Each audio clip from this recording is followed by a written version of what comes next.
አሰላሙ አለይኩም ወራህመቱላሂ ወበረካቱ። ውድና የተከበራችሁ የቻናል ቤተሰቦች ሰላም ብያለሁ ሁላችሁንም። ለዚህ ቻናል አዲስ ከሆናችሁ ላይክ፣ ሼር፣ ሰብስክራይብ እያደረጋችሁ አበረታቱኝ። ውድ ሀገሬ ልጆች በያላችሁበት የዓለም ዳርቻ ሰላማችሁ ብዙ ትርፍ ይበልልኝ። ዛሬ ደግሞ በአዲስ ጠቃሚ ነገር መጥቻለሁ። እሱም ምንድን ነው? ለብ ያለ ውሃ በባዶ ሆድ መጠጣት የሚያስገኛቸው የጤና ጥቅሞች። ሙቅ ውሃ በተፈጥሮ የተዘጋጀ የቤት ውስጥ ሕክምና መስጫ ነው። ጃፓናውያን ማለዳ እንደተነሱ ለብ ያለ ውሃን የመጠጣት ልምድ እንዳላቸው የሚነገር ሲሆን ይህም እጅግ በርካታ ህመሞችን ለመዳንና ለመከላከል እንደሚያስችልም በተለያዩ ሳይንሳዊ ጥናቶች ማረጋገጥ የተቻለ ነው። ለብ ያለ ውሃን መጠጣት ለረጅም ጊዜ ታዋቂ የሆኑ በሽታዎችን፣ ዘመን አመጣሽ በሽታዎችን ሳይቀር ለመዳንም ሆነ ለመከላከል ያስችላል። በጥናቱ እንዴት ተረጋገጠው ተብሏል። ለአብነትም ለጨጓራ ህመም፣ ለብሮንካይነትስ፣ ለኩላሊት፣ ለስኳር ህመም፣ ለአስም፣ ለሳምባ ነቀርሳ፣ ለወር አበባ መዛባት፣ ለምግብ አለመስማማት፣ ለደም ግፊት፣ ለቁርጥ፣ ለካንሰር፣ ለራስ ምታት፣ ፈጣን የልብ ምትን ለማስተካከል፣ ለድርቀት፣ ማንጅራት ገትር በሽታ ለመከላከል፣ ከልክ ላለፈ ውፍረት፣ ለጆሮ አፍንጫና ጉሮሮ ህመሞች እና ለሌሎችም ፍቱን ነው። ውድ ቤተሰቦቼ እዚህ ጋር እኔ ካሁን በፊት እንደዚህ መድኃኒት ነው ብለውኝ እጠቀመው ነበር። ላስረዳችሁ የምፈልገው ማለት ነው። እኔ ሰራሃ የጨጓራ በሽታ አለብኝ። ለሱ እጅግ በጣም ጥሩ ነው። እውነት ለመናገር ውሏችሁን በቃ ቀለል ብሏችሁ ነው የምትሉት። ወላኪን ምን አመጣብኝ? እኔ ቶሎ ብሎ ሰውነቴ ቀነሰ። ሰውነቴ በፍጥነት ቀነሰ። እኔ ሰውነቴ እንደዚህ ቶሎ ነው የምከሳው። ያኔ የሆነ አሁን ለምሳሌ ጥቅል ጎመንን ስጠቀም ጥቅል ጎመን ጥሩ ነው ለጨጓራ፣ ግን ምንድነው ቶሎ ብዬ ከሳለሁ፣ ሰውነቴ ይቀንሳል። እና ውፍረት መቀነስ የምትፈልጉ ሰዎች ብትጠቀሙት እጅግ በጣም ጥሩ ነው። የራሴ ተሞክሮ ነው፣ ጥናት ሳይንስ ምናምን ሳይሆን እኔ የሞከርኩት። እና ወደ አወሳሰዱ እንሂድ። አወሳሰድ ግማሽ ሊትር ለብ ያለ ውሃን ከመኝታችን ከተነሳም በኋላ መውሰድ። ከዚያም ለ45 ደቂቃ ምንም አይነት ምግብ አለመመገብ። ቁርስ ከተመገብን በኋላ ለቀጣይ 2 ሰዓታት ሌላ ተጨማሪ ምግብ አለመውሰድ። በእድሜ የገፉ ሰዎች የቻሉትን ያህል ውሃ እንዲጠጡ ሲመከር፣ ሌሎች ግን እስከ 4 ብርጭቆ ለብ ያለ ውሃን እንዲጠጡ ነው የሚመከረው።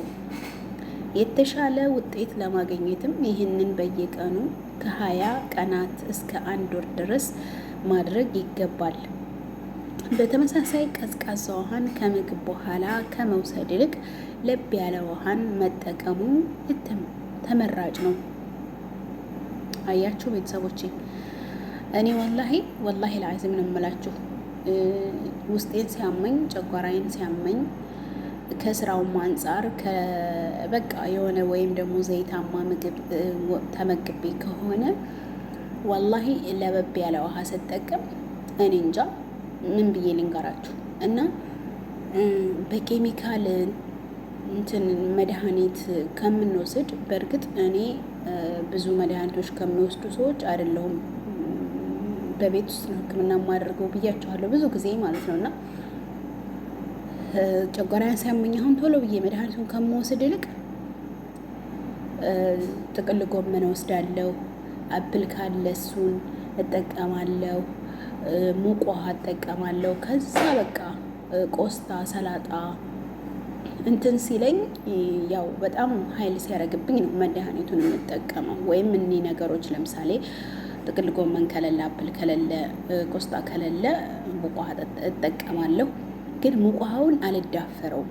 እንዳልኳችሁ ሰውነቴ ቶሎ ነው የሚከሳው። በቃ እኔ በተደጋጋሚ ሳምንት ከተጠቀምኩኝ በጣም ነው የማስደነግጠው ሰውነቴ ማለት ነው። እና እኔ አይታወቀኝም፣ ሰዎች ናቸው እንደዛ የሚሉኝ።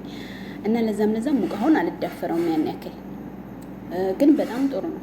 እውነት ለመናገር በተለይ ክብደት መቀነስ ለምትፈልጉ ሰዎች ብትጠቀሙት የራሴ ተሞክሮ ነው። የሳይንስ ጥናት ምናምን አይደለምና ሞክሩት። በመሰረቱ ውሃ ለሰው ልጅ በጣም አስፈላጊ ነው። በተለይ ደግሞ ከእንቅልፋችን ስንነሳ ማለት ነው። እና ወደ ቀጣው እሄዳለሁ።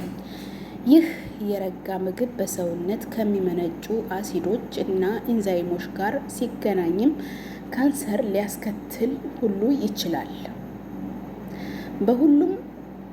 በሁሉም ከምግብ በኋላ ለብ ያለ ውሃ እንደ ሻሂ ያሉ ትኩስ መጠጦች አሊያም ሾርባ መውሰድ ይመረጣል ይላል ጥናቱ።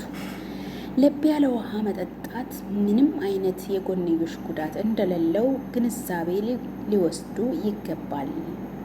ሊሰመርበት የሚገባው ግን መረጃው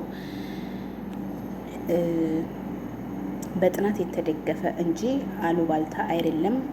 ለወዳጅ ዘመደው ሸር በማድረግ እንዲጠቀሙበት አድርጉ፣ አካፍሉ። መልካምነት ለራስ ነው እና የጎንዮሽ ጉዳት እዚህ ጋር እንደተባለው ምንም የጎንዮሽ ጉዳት የለውም። ወላኪን የሰው ሁሉ ተፈጥሮ እንደ መልካችን እንደ ከለራችን አንዳችን ቀይ፣ አንዳችን ጸይም፣ አንዳችን ጥቁር እንደምንሆነው እኔ እውነት ለመናገር ማለት ነው በጣም ሰውነቴ ይቀንሳል። ከዛ በተረፈ በጣም አሪፍ ነው። በተለይ የውስጥ ኬስ ምናምን ለሚያመው ሰው እውነት በጣም አሪፍ ነው። ስለዚህ ተጠቀሙበት ለማለት ያክል ነው። ተጠቀሙበት። ለወዳጅ ዘመዳችሁ ሸር አድርጉላቸው። መልካምነት ለራስ ነው። አገራችንን አላህ ሰላም ያድርግልን፣ ከመልካሞቹ ያድርገን፣ ወጥቶ ከመቅረት ፈጣሪ ጠብቀን፣ አግኝቶ ማጣትን አላህ የያዝልን። በህይወት እስካለን ድረስ አላህ የሰው እጅ ያሳየን በቃ። እና ውድ ቤተሰቦቼ በሌላ ፕሮግራም በሌላ ጠቃሚ ነገር ደግሞ እመጣለሁ። እስከዛው ድረስ ላይክ፣ ሸር፣ ሰብስክራይብ እያደረጋችሁ አበረታቶኝ። መልካምነት ለራስ ነው እውነት ለመናገር አላህ ከመልካሞቹ ያድርገን በድጋሚ ማለት ነው። እና ወዳችኋለሁ፣ አገብራችኋለሁ ውድ ሀገሬ ልጆች። ወሰላሙ አለይኩም ወራህመቱላሂ ወበረካቱሁ።